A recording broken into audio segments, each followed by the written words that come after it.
pilots and walk us through the whole process.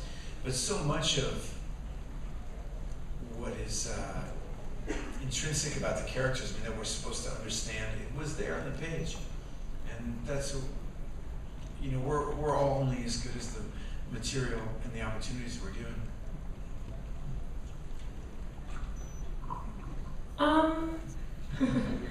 I mean, there's not that. I did some research online, but like you were saying, it's. 100%. Yeah, he had drone pilots actually come in, and Ethan would sit with them, and because we didn't want to look like we were just kind of standing there pushing buttons, and not just for a couple of days. They were there the whole time.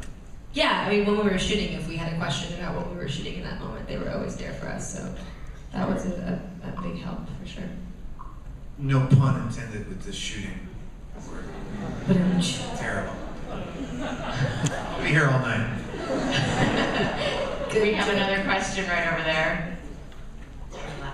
This question is for Ethan, Zoe, and Andrew. I'm not sure, obviously it's portraying the emotional turmoil that Tribeca went through during the process of being a drone pilot, which is not something that's brought a lot of attention to as far as, the effects of people who are just, not commanding aircraft or over in Afghanistan themselves. So what sort of thing did you find out where any of the drones sort of, does the Army have a practice for, the emotional turmoil as far as that, or do they have, therapists to talk to or anything of that nature?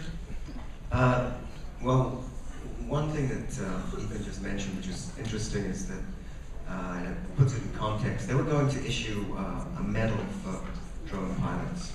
And there was such an outcry from the rest of the military that they had to rescind that.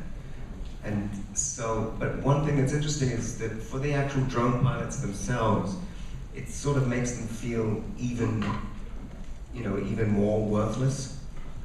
So it's, there's that aspect of it. And, we've never asked pilots to do this. We've never asked them, normally Ethan's character was in an F-16, he'd drop his missiles and he would fly away. Now they drop the missiles and they sit there and watch. And so it's a much different type of PTSD because you're now doing something they call damage assessment, which is, as his character says, is counting the dead. We've never asked soldiers to do that. And so there's going to be more and more of that kind of PTSD. And the other aspect, of course, is that his character feels like a coward for even feeling that. The grunts on the ground would say, come on, you're sitting in an armchair. Anything to add? I said it perfectly. We have another question off to the left. First off, I'd just like to say this has been a great movie. My question is, so we've seen a lot of movies in recent years about wars, mainly from the military side. What about, because recently there's been a shift from government sending troops to private contractors, such as Blackwater. Do you see any forthcoming films from that angle? Yeah, that's the sort of unexplored consequence of the war in Iraq, where there were far more PMCs, as they're called, than there were actual soldiers on the ground. So I've actually got a script. I think we have another question up at the top. Hi, thank you. So this question is for Zoe and Ethan.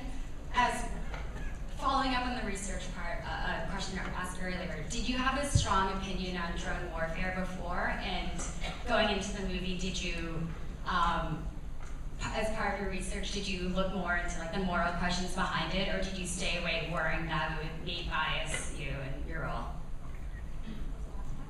Did that bias you? I didn't know a lot about the drone program before I read the script. That's why I wanted to do it. The process of shooting it, Andrew was incredibly helpful with giving us a lot of information and introducing us to the actual drone pilots, but it was the process of shooting it that kind of brought the reality to opened my eyes to the reality of what it meant. I don't have, I mean, I'm a hippie, man. I'm all like peace and love all the way, you know, but what I loved about the way that he presented this story is that you do understand kind of all sides of it. He's not pushing it down your throat. Does that answer the question? I don't know, I kind of Also, one thing I would love to say is that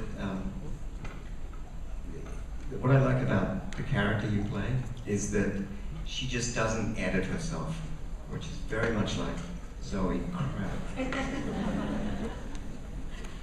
Okay, we You know, have she just tells the truth. well, another question over here on your right.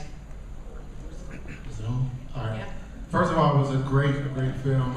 Ethan, I've been a fan since before Sunrise. And Zoe, I just wanted to say your Complex magazine cover was amazing. Thank you. No problem. But I did want to ask, the chemistry seemed very, very real. Was it very quick to get in, like, I mean, between you and Ethan, like in the scene, like in the strip club and everything, I mean, Ethan, I know it's not hard to seem, you know, so real with Zoe, but was it for you, Zoe, like, was it easy, or was it, you know, something that happened?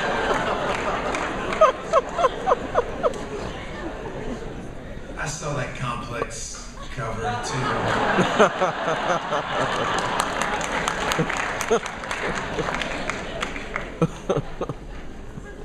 No other comment?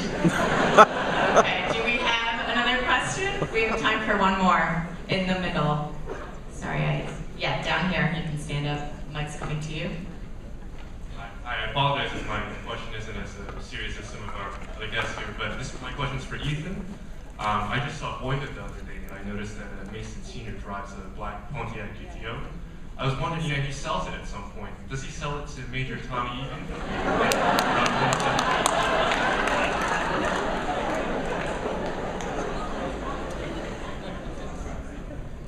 This was the Firebird, and that was the truth is the Boyhood GTO is actually the same GTO from Dazed and Confused. It's actually Richard Linklater's his GTO, and I tried, because I had no salary on this movie, to talk Andrew into giving me the Firebird from this one so I could have a car too, but it didn't work out. All right, thank you all for being here tonight. Thanks for staying up late, you guys.